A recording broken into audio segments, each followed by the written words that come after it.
Okay, so one more thing we want to be thinking about from weight distribution. Say Tyrone is on the bottom. Perfect. So anytime I'm playing control one heavy as well, probably one of the first parts of this weight distribution mesocycle we looked at, and I put weight and pressure. My goal was to keep Tyrone flat on his back, to keep his shoulders flat on his back. I want my chin in his left shoulder. I want my hips higher. Okay, my hips higher than my shoulders. I'm driving down. Let's just say Tyrone has got this near side frame. Okay, now a lot of the time when you're in this position, people can start pushing at the hip to try and bridge me in this direction, or they'll start pushing at the armpit and bridge me in the same direction. That would sort of be a weakness in the area. And if I stay rigid, this is what's going to happen. So say I'm here, he's got the underhook, perfect. My hips is high. Let's say he finds that hip and he's driving in. If he pushes and I'm rigid and I'm heavy, just go bro, push, whoa, I'm gone. Okay? So the detail is, when I'm here and he pushes, I just relax my hip. I just make my hip light. And notice the way Tyrone's right elbow's away from his body. Once I make that hip light and I start to, also notice the way he's turning onto his left side. I want his right shoulder pinned to the mat. So as I make my hip light, I just turn my body underneath it. Try to get your right elbow back to your body. So see that I've killed that. Now I can start using this offensively. Gonna bring my left knee up and pass this over his head. Try to get your elbow back. So now I can push this down and start to work.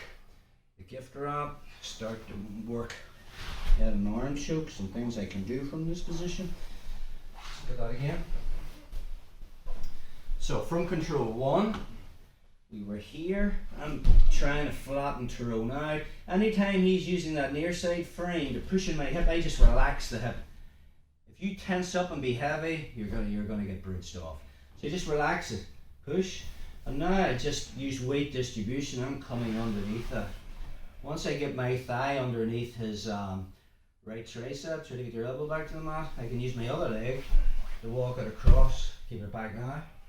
Again, I'm staying tight. I can push this down, bring it across, start to feed underneath, and we can start working head and arms.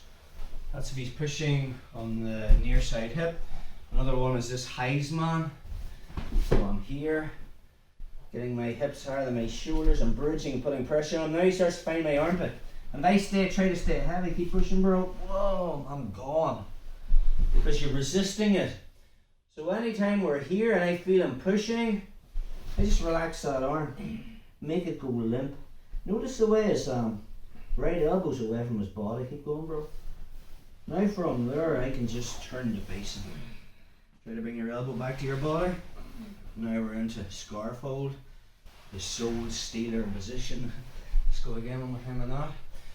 So what we're thinking about is, just go for your hand everybody, is any time I feel tension under that armpit and he pushes, I just relax that.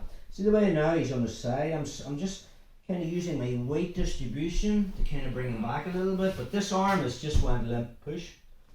And now from there I can bring this, keep pushing, keep bringing that around. See the way it's still pushing? His elbow's away from his body. And now we're into scarf hold. So we want to totally relax the part of your body that he's pushing on.